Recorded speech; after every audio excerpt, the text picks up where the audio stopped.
میری اسیسمنٹ یہ ہے کہ میں ویسے یہ آئی وانٹ ٹو ایڈمٹ دس، میرے لیے کوئی اچھی بات نہیں ہوتی کہ حکومت جو ہے نا وہ کوئی اتنے کمفرٹ زون میں آ جائے کہ اس کے سامنے ایک ڈیوائیڈڈ ڈسٹریبیوٹڈ اپوزیشن اس طرح کھڑی ہو، کیونکہ یہ کہا جاتا ہے کہ ایک وائبرنٹ اپوزیشن ایک ڈیموکریٹک سیٹ اپ کے اندر اگر ہوگی تب وہ حکومت کو ٹف ٹائم دے گی اور حکومت بھی پھر صحیح طرح پرفارم کرے گی.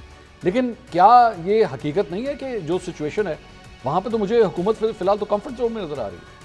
شکریہ منصور صاحب. دیکھیں آپ نے اپنے ابتدائیے میں جو بات بیان کی ہے، اپوزیشن آپ کو کہیں نظر نہیں آتی، اور اگر تحریک انصاف دعوے دار تھی کہ وہ حکومت کو گرا دے گی، حکومت کو چلنے نہیں دے گی، تو وہ خود لیروں لیر ہو چکی ہے. یعنی آپ نے تو تقسیم کی بات کی، میں تو کہتا ہوں اس سے کہیں آگے معاملہ جا چکا ہے. چھوٹے چھوٹے گروپس نہیں ہیں، اتنے دھڑے بن گئے کہ آپ اب گنوا بھی نہیں سکتے. یعنی وہ پارٹی جو کہتی تھی کہ نہیں جی بالکل خان کی قیادت میں ساری پارٹی متحد ہے اور وہ کوئی بھی جو ہے وہ پارٹی کے اندر جو ہے اس کی کوئی حیثیت نہیں ہے، لیکن وہ سارے اپنے اپنے گروپس بنا کے بیٹھ گئے، اور یہ پارٹی کے لیے بڑی مشکلات ہیں. اب ایک بیانیہ یہ بنایا جاتا ہے جی کہ نہیں جی خان اور عوام جو ہے بس وہ موجود ہیں، خان صاحب ہیں اور عوام ہیں، درمیان میں کسی کی کوئی حیثیت وہ کہتے ہیں لڑتے بھی رہیں تو کوئی فرق نہیں پڑتا. تو کیا پھر پارٹی تنظیم بنانے کی ضرورت کیا ہے؟ پھر آپ نے سیکرٹری جنرل کیوں بنایا ہوا ہے؟ پھر آپ نے بیرسٹر گور کو چیئرمین کیوں بنایا ہوا ہے؟ پھر آپ تنظیم سازی پہ غور کیوں کوششیں کیوں کرتے ہیں؟ پھر آپ نے عالیہ حمزہ کو کیوں لگایا ہوا ہے؟ آپ نے حماد اظہر کو کیوں ہٹایا ہوا ہے؟ پارٹی کوئی بھی ہو، جتنی مرضی پاپولر ہو، تنظیم کے بغیر چل نہیں سکتی. کاؤنٹر کو اس پہ ایک کویشچن آتا ہے، وہ یہ ہے کہ کیا اس لڑائی سے پاکستان تحریک انصاف کا ووٹ بینک کم ہوگا؟ دیکھیں ووٹ بینک ہمیشہ جو ہے وہ جب تک ووٹ تو خان کا ہے، جب تک ووٹ بینک میٹرلائز نہ ہو اور وہ الیکشن کے نتائج کے نتیجے میں سیٹوں میں کنورٹ نہ ہو، اس ووٹ بینک کا کوئی فائدہ نہیں ہوتا. ٹھیک. پاکستان کی تاریخ اٹھا کے دیکھ لی، بہت سے لوگ بڑے پاپولر رہے ہوں گے لیکن وہ اپنی اسمبلی کی نشستیں اتنی نہیں لے سکے کہ وہ کسی حیثیت تک پہنچ سکتے.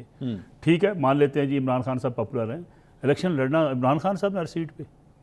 کیا ہر ضلع میں جا کے عمران خان صاحب نے ووٹر کو نکالنا ہے؟ کیا پولنگ ڈے کے اوپر عمران خان صاحب نے ڈیوٹی دینی ہے؟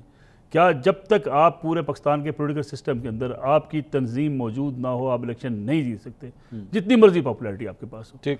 اب دوسرا مسئلہ یہ ہے کہ ملاقاتوں کی پابندی کا آپ نے ذکر کیا. یہ پابندی تو پہلے الزام لگاتی تھی پی ٹی آئی حکومت کے اوپر، اسٹیبلشمنٹ کے اوپر یا سرکاری حکام کے اوپر کہ وہ ملاقاتیں نہیں کرنے دیتے. جی. اب تو ملاقاتوں کے الزامات ایک دوسرے کے اوپر لگ رہے ہیں کہ بھائی مجھے فلاں نہیں ملنے دیتا، دوسرا کہتا ہے اس نے میرا نام نکلوا دیا، تیسرا کہتا ہے نہیں جی اس نے راستے میں رکاوٹ پیدا کر دی ہے. اب یہ الزامات بھی حکومت سے ہٹ کے پاکستان تحریک انصاف کے اپنے لوگوں کے اوپر آنا شروع ہو گئے. ٹھیک. یعنی یہ صورتحال میں سمجھتا ہوں کسی سیاسی جماعت کے لیے شدید نقصان دہ ہوتی ہے. اس میں سے آپ اف بٹ نکال کے کوشش کریں گے نا کہ جو نکالتے ہیں ہمارے کئی دوست کہ نہیں جی خان تو پاپولر ہے، جی خان کی پاپولیرٹی کو کیا کرنا ہے، وہ جیل میں بیٹھا ہوا ہے. آپ مقدمے میں آپ نے باہر آ نہیں سکتے، ڈائلاگ آپ کر نہیں سکتے، ڈائلاگ آپ کو پتہ کوئی نہیں کس کے ساتھ کرنا ہے. کبھی آپ کہتے ہیں اسٹیبلشمنٹ سے، اب حکومت کے ساتھ بھی راضی ہو گئے. ٹھیک. یعنی اب آپ کی حالت جب یہ ہو جائے گی تو حکومت کے لیے موج کا جو موسم آپ نے جس کا ذکر کیا نا کہ آ گیا، کوئی انہیں پوچھنے والا نہیں ہے، میڈیا پہ کی طرف سے بھی ان کے اوپر کوئی دباؤ نہیں ہے، اپوزیشن کی طرف سے ان کے اوپر دباؤ نہیں ہے، یہ حکومت کے لیے بڑا چیلنج ہوتا ہے. حکومت جتنی ایزی ہو جائے گی اتنا نقصان کرے گی.